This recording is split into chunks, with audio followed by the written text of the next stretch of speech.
Ben, bienvenue à tous. Alors je voulais que Dan puisse se présenter, nous dire un peu, ben, qui il est, quel est son rôle au sein de la Compagnie des Actes et puis, voilà, après il nous introduira, le sujet, qui nous intéresse ce soir et on a aussi, du matériel à vous montrer pour illustrer cette soirée.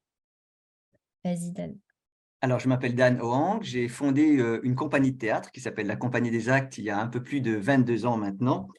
Voilà, ça me dérange un peu parce que je suis aujourd'hui appelé à travailler avec les papas, enfin les parents des enfants avec qui je travaillais il y a 20 ans. Donc, c'est vrai que donne un petit coup de vieux, mais bon, la vie avance et puis on apprend aussi en expérience et en maturité, il faut voir ce côté-là des choses. Donc, la Compagnie des Actes existe depuis un peu plus de 22 ans. Elle a pour vocation de transmettre le message de la Bible à travers le spectacle vivant. Et il y a 2-3 ans, évidemment, on a vécu cette terrible épreuve de la Covid qui a mis un coup d'arrêt au spectacle vivant. Donc, on avait une comédie musicale qui s'appelait Jésus, le don d'une vie. On était parti en tournée, donc on a présenté Laurent Verlogeux qui en faisait partie. Et la Covid a arrêté un petit peu notre tournée. On était au Palais des Congrès de Marseille en 2019 et on a dû se réinventer, se réorienter un petit peu vers les productions numériques. Donc, mon épouse Myriam fait des podcasts pour enfants qui s'appellent Mets tes écoutes de cœur. Donc là, le but, c'est de transmettre les valeurs bibliques à travers une petite histoire sous forme de podcast.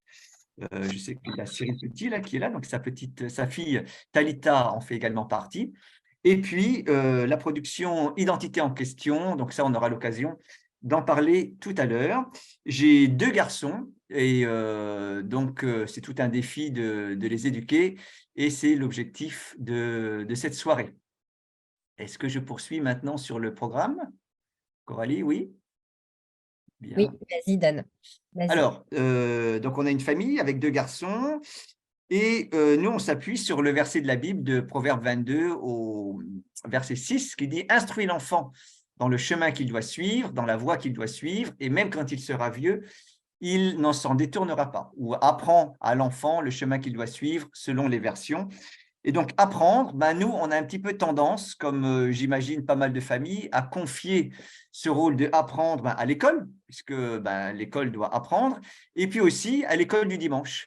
Et finalement, la question qu'on s'est un petit peu posée il y a quelques années avec Myriam, c'est quelle est la part, quel est le pourcentage que l'on confie à l'école et à l'école du dimanche, et quelle est notre part à nous, en tant que parents, de les instruire.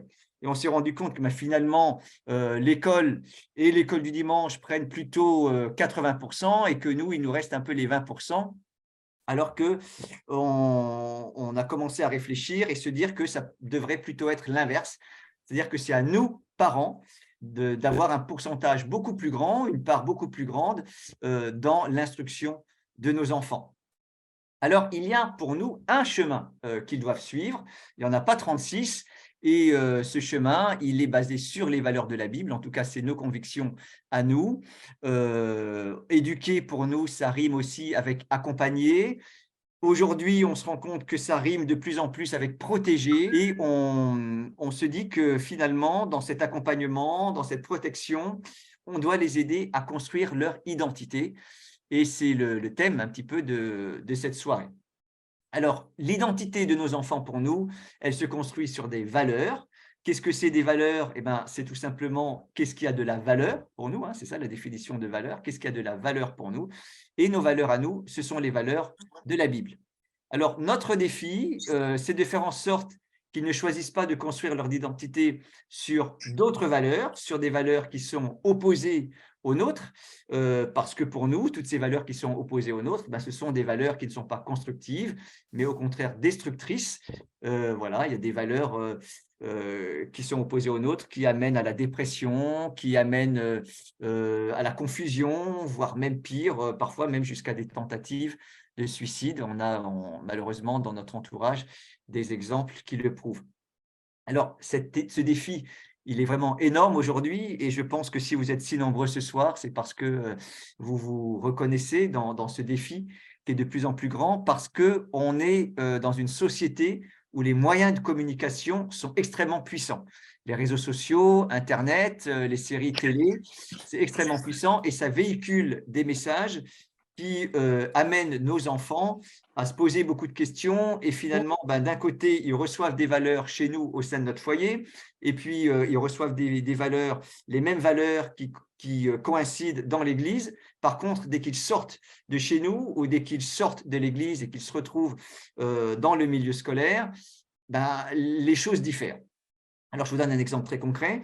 Pas plus tard que hier soir, donc nous, on a notre aîné qui a 14 ans, qui est en troisième et qui fait du saxophone. Il fait du saxophone depuis quelques années, il est dans l'orchestre de son conservatoire et un de ses copains lui a dit écoute, j'ai trouvé une musique très sympa de sax et j'aimerais bien que tu puisses la jouer et puis l'enregistrer et puis me la filer. Alors, il m'a montré ce que c'était une musique de rap. Je sais que voilà, c'est un âge où on est pas mal attiré par ce type de musique. Et j'ai dit, écoute, tu sais, le rap, j'aimerais quand même voir un petit peu de quoi ça parle, parce que on ne sait jamais ce que ça véhicule. Alors évidemment, les paroles étaient en anglais. Les paroles étaient en anglais.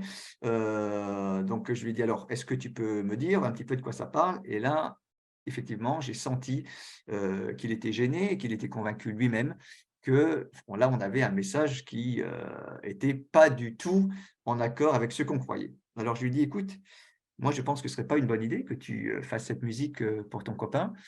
Et là, on a senti un tiraillement. Premièrement, comment il justifie à son copain qu'il ne peut pas le faire, puisqu'il ne s'est pas encore complètement positionné sur le champ chrétien. Voilà, il est en réflexion, mais il est en cheminement. Et puis, deuxièmement, d'une part, il ne s'est pas positionné complètement, donc il n'a pas une conviction à 100% de lui-même.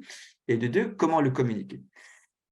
Alors, je lui ai dit, écoute, nous, on ne peut pas cautionner ça. Et il me dit, mais c'est juste une musique. Je lui dis, si tu fais une musique pour ce rap, ça veut dire que tu adhères et que tu cautionnes ça.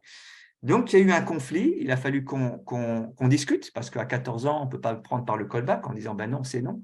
Je t'impose que c'est non. Donc, finalement, il a pris la décision de ne pas le faire. Et là, j'ai fait une toute petite parenthèse personnelle. Moi, je me suis lancé le défi, il y a quelque temps, de faire de Dieu mon plus grand plaisir. C'est-à-dire que je me suis posé la question, finalement, c'est quoi mon plus grand plaisir? Il y en a, c'est peut-être des plaisirs de la bouche. On est en France, donc on aime bien aller dans un restaurant et goûter à la gastronomie française. Je peux complètement comprendre que notre plus grand plaisir, c'est les plaisirs de bouche dans un restaurant. Et je me suis posé cette question. Et finalement, il y a ce verset qui dit au psaume 37, 4, « Fais de l'Éternel tes délices, ton plus grand plaisir, et il te donnera ce que ton cœur désire. » Donc, j'ai un petit peu fait le ménage dans le temps que j'utilise sur Internet, sur le temps que je peux utiliser sur un film, etc. Et je me suis rendu compte que Dieu a aussi un plus grand plaisir. Et c'est ça qui m'a un petit peu soufflé, c'est que Dieu prend plaisir à ceux qui le craignent. Et si on le craint, eh ben, on offre à Dieu un plaisir. Et donc, j'ai parlé à Noël, notre fils, et je lui ai dit, tu sais, tu viens de faire énormément plaisir à Dieu, parce que Dieu prend plaisir à ceux qui le craignent. Et en ne rentrant pas dans ce jeu de faire une musique de saxophone pour un rap que tu ne cautionnes pas, tu as montré que tu crains Dieu. Et ce n'est pas évident d'amener nos enfants finalement à craindre Dieu et à accepter nos valeurs. Donc, il y a deux choses que je voulais vous dire en préambule. C'est la première chose, c'est que vous vous en doutez bien, je suis loin d'avoir toutes les réponses. Et je pense qu'un des bienfaits de ce soir, même si tout le monde ne pourra pas parler, c'est qu'en fait, on partage ensemble, on échange ensemble. Et j'ai partagé, il n'y a pas longtemps, Laurent et Cyril étaient avec moi. On a fait un événement sur les dangers de la pornographie, mais j'aurai l'occasion d'y revenir. J'ai dit que mes deux garçons sont des fans d'Astérix et Obélix. Et pour ceux qui connaissent Astérix et Obélix, il y a l'image, je pense qu'elle vous parlera, pour ceux qui connaissent cette bande dessinée, de la formation tortue des légionnaires romains. Et les Romains ont inventé la formation tortue, c'est-à-dire chacun porte son bouclier devant, il y en a qui mettent le bouclier au-dessus, et donc ils sont sous une carapace de tortue faite de boucliers romains, parce qu'ils ont réalisé qu'un légionnaire tout seul avec son bouclier ne peut pas arrêter les pylônes, les javelots ou les flèches. Donc ensemble, ils se sont mis en position tortue. Et je dirais que ce soir, nous nous mettons en formation tortue pour résister un petit peu à toutes les influences, à tous les messages, à tout ce qui voudrait contrecarrer nos valeurs, et ce n'est qu'ensemble qu'on arrive à le faire. Donc, vous vous doutez bien que je n'ai aucunement la prétention d'apporter toutes les réponses, mais en tout cas, je suis un des légionnaires qui me joint à vous pour qu'on se mette en formation tortue. Donc, sur toutes les questions d'identité, nos enfants, ils vont aller chercher sur Internet, ou alors ils vont aller les chercher chez des copains, en l'occurrence comme ce copain qui avait proposé un rap, qui eux sont loin d'avoir toutes les réponses, ou qui eux-mêmes vont chercher les réponses au mauvais endroit. J'avais aussi partagé lors de cet événement, dans le livre du Deutéronome, au chapitre 6, qui dit « Lorsque vos fils vous demanderont », donc c'est l'Éternel qui s'adresse à Moïse, « de quel droit l'Éternel notre Dieu vous a-t-il imposé ces ordonnances, ces lois et ces décrets ?»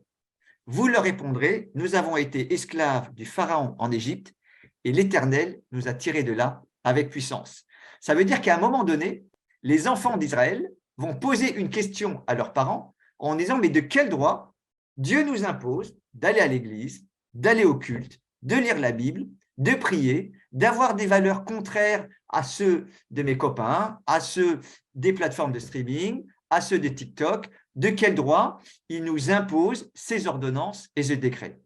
Et qu'est-ce qu'on leur répond? Parce que mon fils de 14 ans, il se pose beaucoup de questions.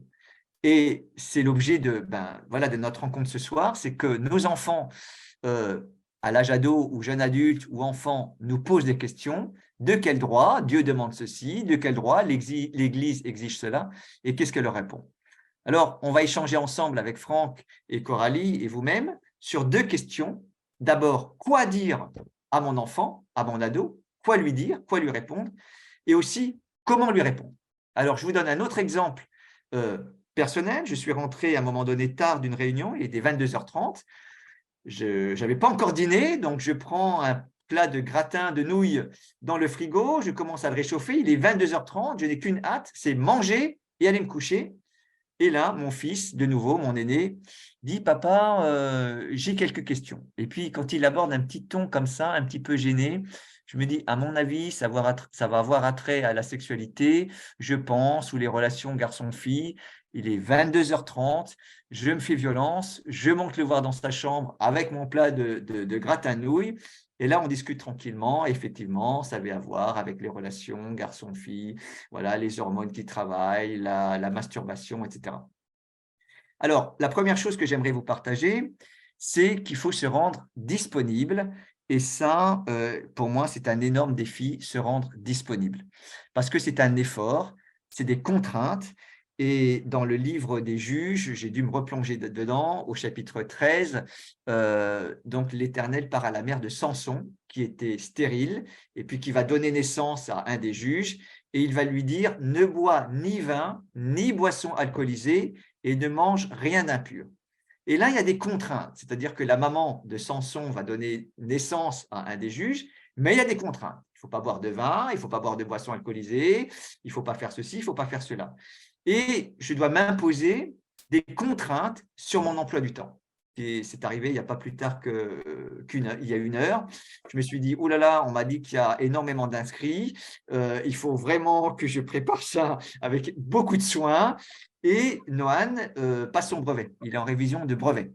Et donc, j'ai dû me faire violence en me disant, je sais que je dois finaliser les derniers détails, mais en même temps, si je vais dire aux chers parents, voire même aux chers grands-parents ce soir, il faut passer du temps avec son enfant, mais il faut aussi que je le mette en pratique. Donc, j'ai interrompu ce que je faisais, je suis descendu le voir pour voir un peu où il en était au niveau de son brevet. Donc, passer du temps, et parfois, ça demande un effort, et ça demande de se faire violence, parce que dans notre agenda, on est de dire, voilà, il faut que je consacre du temps avec mon enfant. Parfois, ça peut être un peu casse-pied. Dans l'exemple du gratin de nouilles, c'est aussi parler naturellement. Il a abordé des sujets sur la sexualité, etc. Je me suis assis tranquillement dans sa chambre. On ne s'est pas posé pour un moment sacralisé, pour un moment officiel. J'étais en train de manger naturellement et on n'a rien dramatisé. On a parlé naturellement, tes tentations au niveau de la masturbation, on parle des dangers de la pornographie et on en parle tout naturellement. pour ne pas le culpabiliser. Par exemple, voilà, qu'est-ce qui se passe s'il me fait part de ses envies, s'il me fait part d'une peur de chuter, etc. Il faut le rassurer. Et au début, Nohan parlait beaucoup plus à sa maman. Et puis après, il s'est rendu compte, avec Laurent, on fait des camps d'été, on a une soirée sexualité avec les jeunes. Et au début, il n'était pas du tout à l'aise d'en parler avec papa. Et quand il y a des groupes de discussion, moi, je me garde bien de faire partie de ce groupe parce que, voilà, il est hors de question que papa fasse partie du groupe d'ados qui parle de sexualité. Alors, Laurent, je vais te faire une confidence. Hein, là, tu vois, là, tu vas apprendre quelque chose ce soir. C'est que j'ai commencé… En fait, il y avait le groupe dans lequel Nohan était avec un animateur donc, de l'association Grain de Blé France. Et puis, il y a un long couloir qui mène à ce groupe. Et j'ai frôlé le couloir et je me suis rapproché du groupe de discussion pour essayer de tendre l'oreille et d'entendre un petit peu ce qui se passait. Alors, il faut dire que c'était l'été dernier, donc là, Nohan avait 13 ans, d'accord? Et puis, ce camp, c'est des 13-17, donc les garçons qui étaient dans ce groupe, ils avaient plutôt 15, 16, 17 ans. Donc moi, je rasais le mur et j'essayais de voir un petit peu qu'est-ce que mon fils allait entendre. Et là, il y a un garçon qui dit, oui, alors 16 ans, je crois, oui, je voulais savoir si il paraît que quand on pratique la sodomie, ça crée des lésions anales. Et là, j'ai ma mâchoire qui se décroche. Je me dis, OK. Et je me dis, il y a mon fils de 13 ans qui entend ça. Et donc, bon, ben voilà, ça s'est passé comme ça, ils ont discuté. Et du coup, Nohan s'est dit que ben, si mon père, il parle aussi librement de sexualité avec les ados, ce serait quand même dommage que, voilà, que je rate la chose. Et donc maintenant, depuis quelque temps, il s'ouvre à moi et on parle de ces sujets. Donc, en parler librement, sans dramatiser, sans officialiser et créer un climat de confiance. Ensuite, troisièmement, c'est avoir des outils aussi, des supports. Même s'il y a un climat de confiance, on n'a pas toujours toutes les réponses. Et c'est là où j'en viens avec un des supports qu'on peut vous proposer, qui est Identité en question. Alors, qu'est-ce que Identité en question? Laurent, sens-toi libre aussi de compléter. Donc, comme je l'ai dit, chaque été, depuis 18 ans déjà, on fait avec le Grain de Blé des camps artistiques où on monte un spectacle.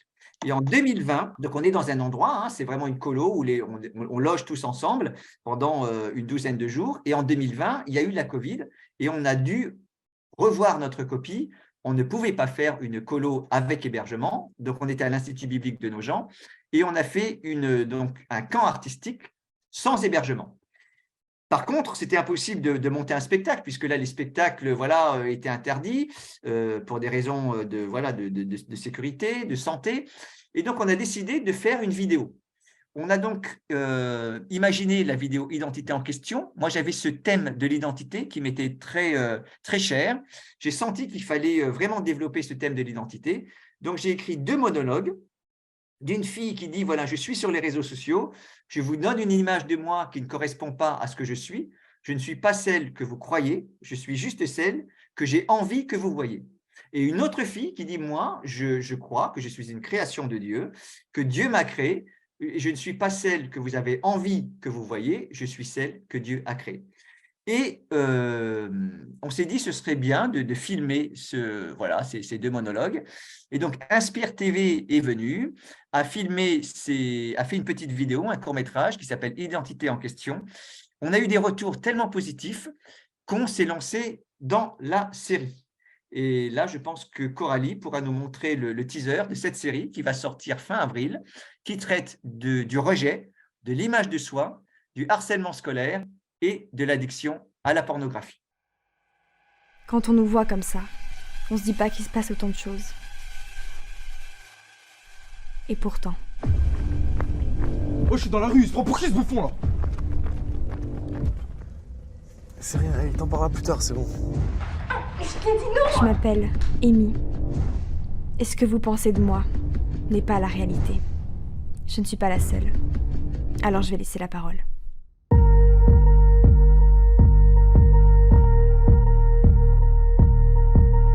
Oh, c'est bon, laisse-la. Elle a assez de trucs à gérer comme ça. Et au fait, on sait que c'est toi. De quoi? Qu'est-ce que j'ai fait? Regarde où tu marches. Au fait, tu deviens une star en ce moment. Bouffon. Hé, tiens, regarde ce que j'ai trouvé sur Insta. Je crois que c'est une meuf du lycée. Ouais.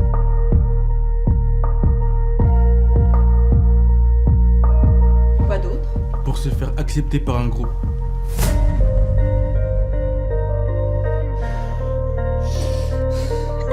Oh, t'es dur là. Ou pas assez. Attends, mais c'est grave la honte de mettre des photos comme ça. Salut, je peux te parler? La vérité, c'est que ton corps n'a pas été créé pour être esclave d'une industrie qui pense qu'à faire du bénéf. Est-ce que c'est normal ça? Est-ce que c'est normal?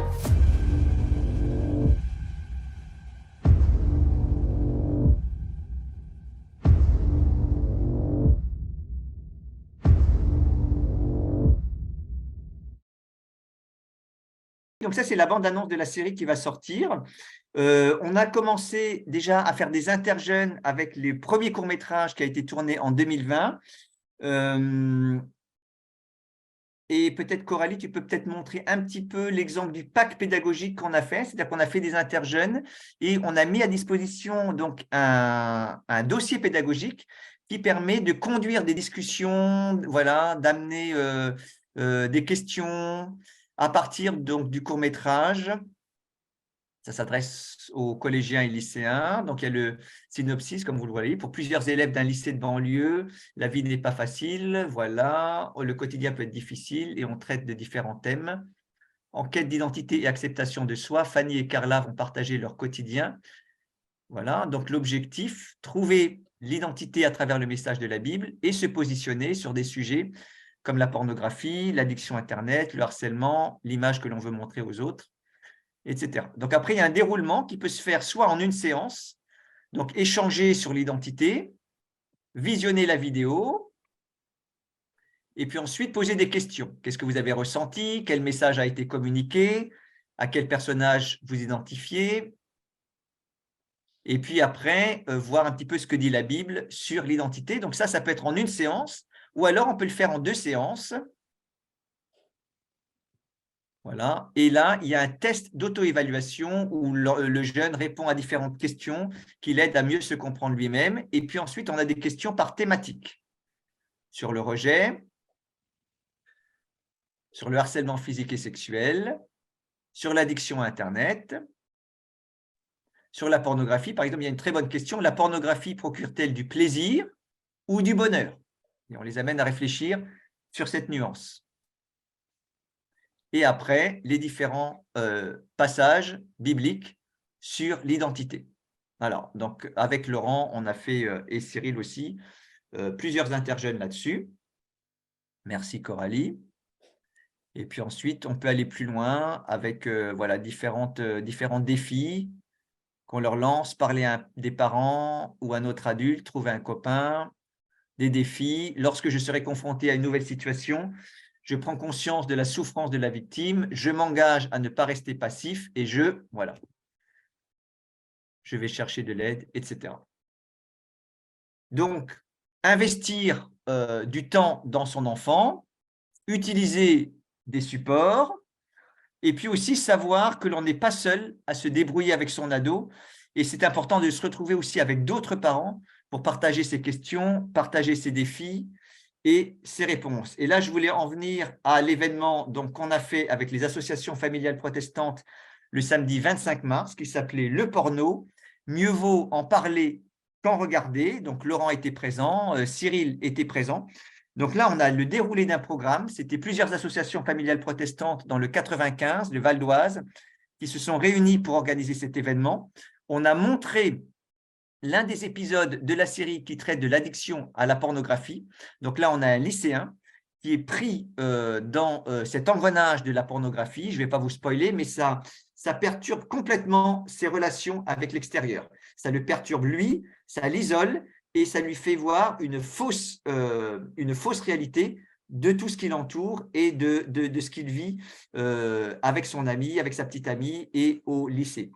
On a montré cette vidéo. Ensuite, j'ai donné un petit témoignage personnel, j'ai fait un petit partage et ensuite, on a divisé le public en groupes de discussion et on a relevé le défi de pouvoir inviter les parents et les ados. On nous a dit, alors là, vous n'y arriverez jamais, les ados n'accompagneront jamais leurs parents sur un sujet aussi délicat que la pornographie parce qu'ils vont se sentir jugés. On a eu plus de 150 participants. Moi, on m'avait promis une quinzaine de jeunes adultes entre 18 et 25 ans, j'en ai eu 30. On a eu un groupe d'ados garçons, un groupe d'ados filles, parce que le phénomène auquel on assiste, c'est qu'il y a de plus en plus de filles, malheureusement, qui sont maintenant consommatrices de pornographie, et puis plusieurs groupes de parents. Et on a eu des témoignages formidables, notamment d'un parent qui nous a dit que j'ai vraiment pris conscience que mes enfants, finalement, ne pouvaient pas parler avec moi de sexualité. Et donc, à l'issue de cet événement, chez eux, ils ont discuté entre eux, ils ont eu un temps de prière et ils ont pris l'engagement de discuter ensemble de tout ce qui touche à l'intimité et en parler. Et donc, c'est là où on voit qu'on est vraiment dans la proaction, c'est-à-dire que fort de cet événement qu'on va essayer de décliner, on arrive à sensibiliser les parents, à discuter avec leur enfant, à sensibiliser les ados au danger de la pornographie avant même qu'ils y entrent.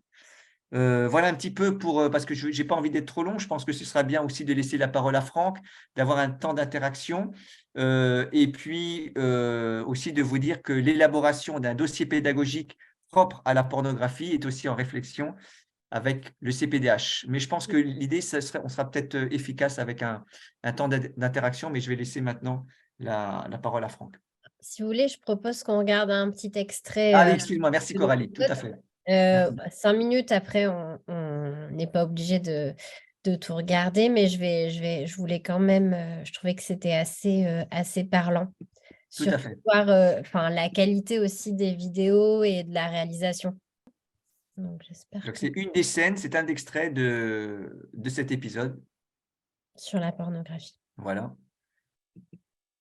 Pourquoi regarde-t-on de la pornographie? Oui? Parce qu'on est curieux. Ok. Quoi d'autre? Pour se faire accepter par un groupe. D'accord. Madame, parfois on nous en montre alors qu'on ne demande rien. C'est vrai. Le papier avec vos défis, c'est le moment. Merci de l'avoir dit. Ce n'est pas parce que c'est bien pour certains que c'est bien pour tout le monde. Au contraire. D'ailleurs, en France, on a une loi qui interdit de montrer des images pornographiques à des mineurs. Vous savez pourquoi? C'est nul de regarder ça. Oui, c'est nul. Et pourtant, beaucoup le font. Pourquoi, à votre avis? Moi, j'ai une idée. Oui. Mais je voudrais pas choquer les demoiselles dans la salle. La pornographie a un seul but, celle de déclencher une excitation sexuelle. Soyons clairs. N'importe qui, regardant une scène pornographique, ressent une excitation sexuelle. C'est physiologique. Eh ben ça, c'est malin, ça. Calmez-vous là. Toi. Et moi, j'ai rien fait. Mais c'est bon, on passe à autre chose. Comment vous vous appelez? Jordan. Alors, Jordan, est-ce que je peux voir votre portable, s'il vous plaît? Quoi? Pour voir ce que vous avez dans votre portable. Quoi? Mais trop pas. Trop pas. Oui, voilà, il a raison, Jordan. Il n'a pas envie qu'on regarde son portable. Parce que peut-être, je dis bien peut-être, il a quelque chose qu'il ne veut pas montrer à tout le monde. Et il n'est pas le seul. On a tous des choses qu'on ne veut pas montrer aux autres. Même si nous, on les aime, ces choses-là. Et la pornographie, quand on la regarde, on est attiré. Et en même temps, quelque chose en nous nous dit qu'il faudrait peut-être arrêter. Et ce tiraillement, ce conflit-là, montre qu'il y a un problème. Et c'est pour ça que je suis là aujourd'hui, pour parler avec vous de la pornographie. On a bien des campagnes contre l'alcool ou la drogue. Alors, pourquoi ne pas parler de la pornographie? Le porno, ça n'a rien à voir. Ah bon? Et pourquoi? Parce que je vais pas mourir d'une overdose de YouPorn. Et la dopamine, vous savez ce que c'est? C'est un organe reproducteur dont la performance dépend de la taille. Alors non, il ne s'agit pas du sexe masculin. Mais merci, c'était très bien essayé. La dopamine, c'est une hormone. Celle qui permet une sensation de plaisir. Et l'alcool, la drogue, les images pornographiques stimulent un excès de cette hormone. Chaque fois le corps demande une plus forte... Alors, on y retourne. Je me trompe? Dites-moi, qu'est-ce que vous défendez à corps et à cri quand vous dites j'ai pas envie, laisse-moi tranquille, je le fais quand j'ai envie. De s'embrasser? Madame, la liberté. Ah, la liberté, la pornographie, elle vous la prend. Vous avez dit tout à l'heure que la performance dépend de la taille de l'organe reproducteur, c'est bien ça? Bah, vous voulez que je vous donne des détails? Des détails sur vos performances? Elles sont comme dans les films.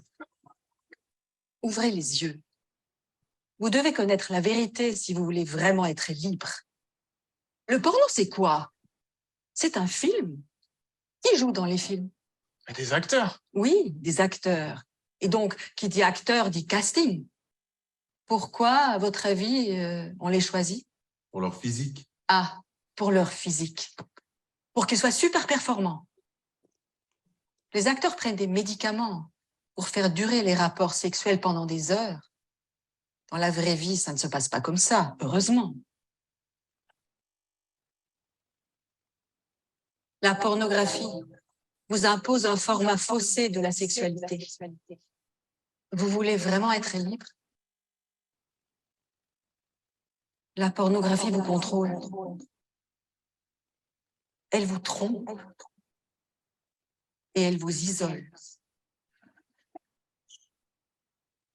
Oui? Vous voulez dire quelque chose? Non.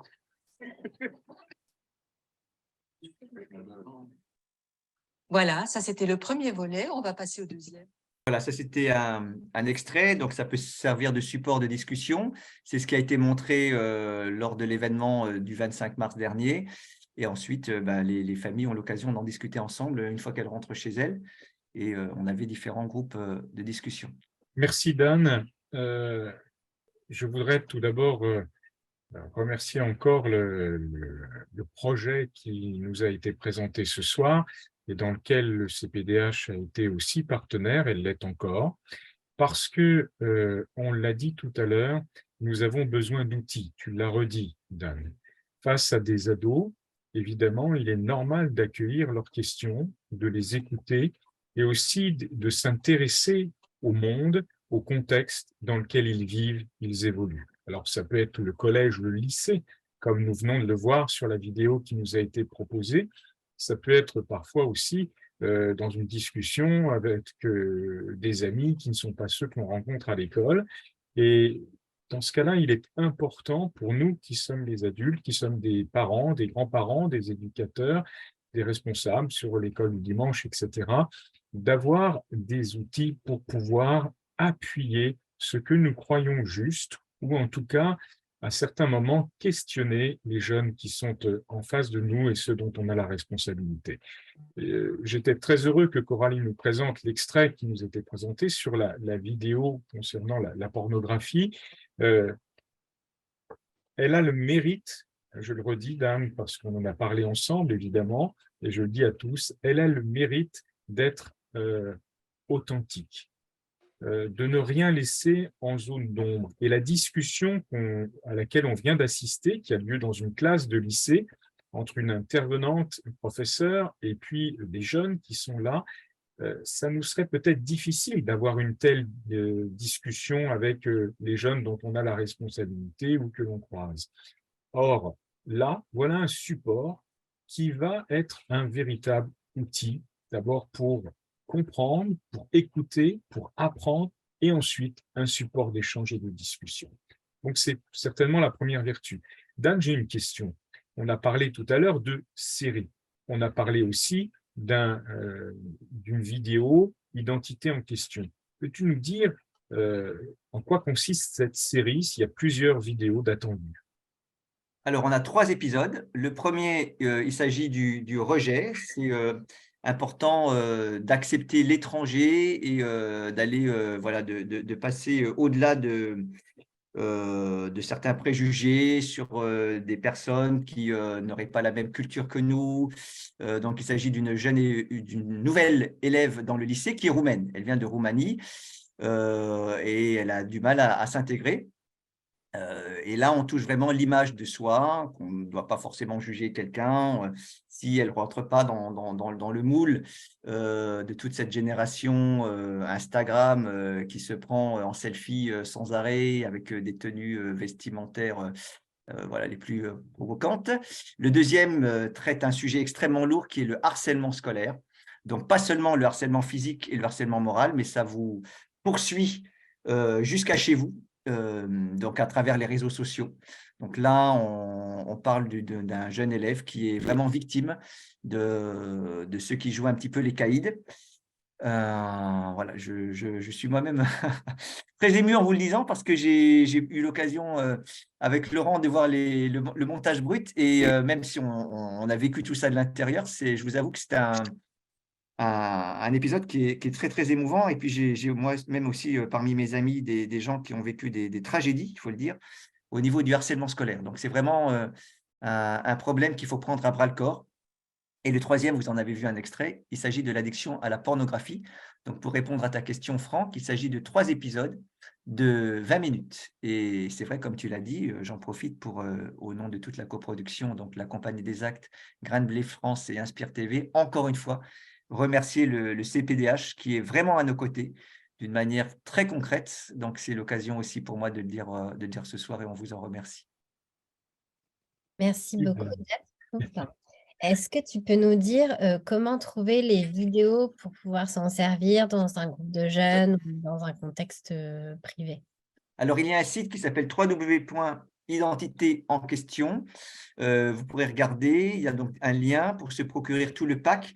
Maintenant, ces vidéos-là seront en accès libre fin avril sur YouTube et on a aussi un partenariat avec le Top TV, donc le Top chrétien, qui nous permettra une diffusion sur toute la francophonie. Et puis, le CPDH relaiera, puisque là, bien évidemment, en tant que partenaire, vous aurez accès à tous les liens. Alors, est-ce que vous prévoyez de faire des formations pour les responsables de jeunes des églises, par exemple?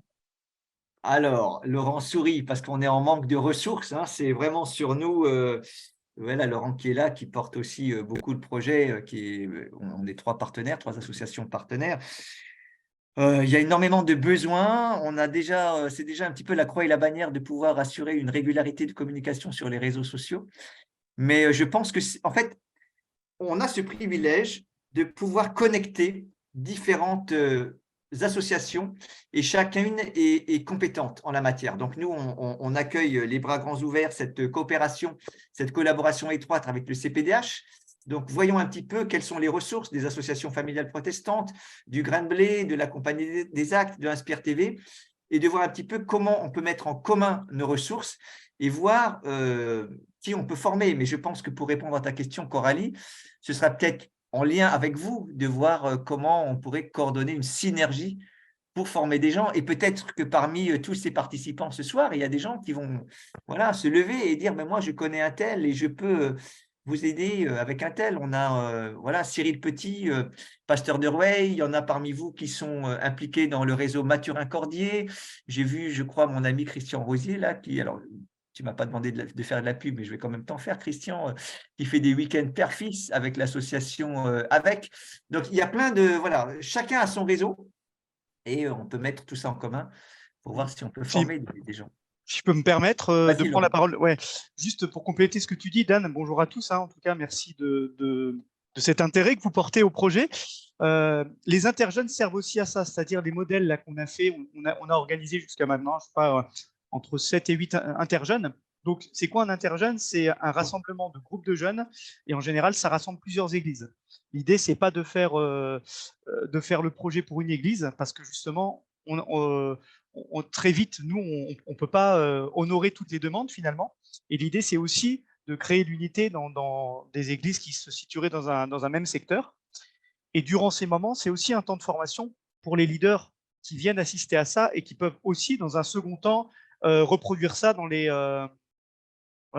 chez eux, dans leur église, auprès de leur groupe de jeunes, et relayer l'information.